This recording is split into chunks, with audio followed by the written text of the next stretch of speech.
Charles Law is our second video in the gas law video series here.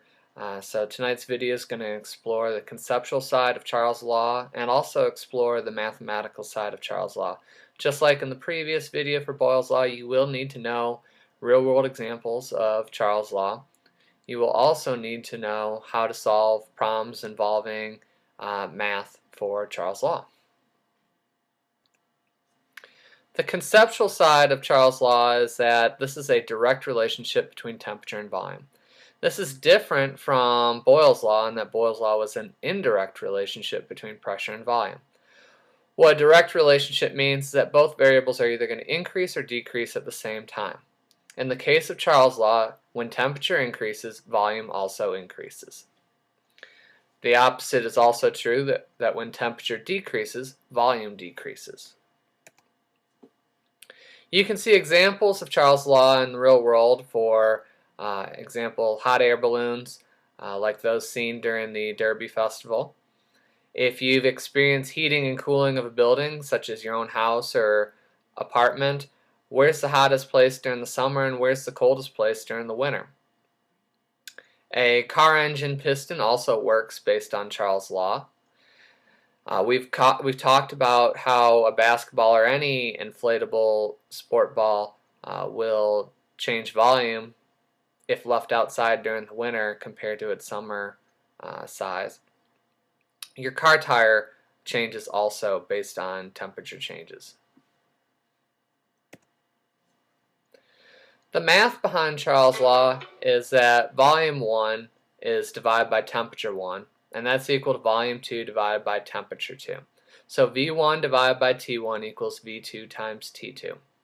There is one extra step with solving Charles' law problems, and that is if the temperature is given in Celsius, you need to convert to Kelvin.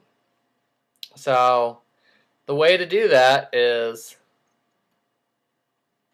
Kelvin is equal to your temperature in Celsius plus 273 degrees Kelvin. Okay? And the reason you have to do this is that when you are solving these problems, you can't have a negative temperature or you're going to end up with a volume that's less than 0.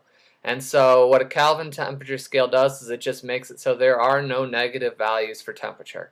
It makes everything positive. So pay attention to that when you are solving problems, that if it is given in degrees Celsius, you convert to degrees Kelvin. Let's take a look at our example here. So we have a sample of carbon monoxide occupies 12 liters at 450 degrees Celsius. What will the new volume be at 300 degrees Celsius? And so if I were to mark this problem here, here is my initial volume, here is my initial temperature, and the 300 degrees Celsius is my second temperature. Now, just like before with the Boyle's law problems here, you're going to plug in what you know into the formula and solve for x. So we have V1 over T1 equals V2 over T2. Now, so that means that we have 12 liters divided by, and this is where we need to convert our temperature into Kelvin. So we're going to take that 450 degrees and add 273 to it, giving us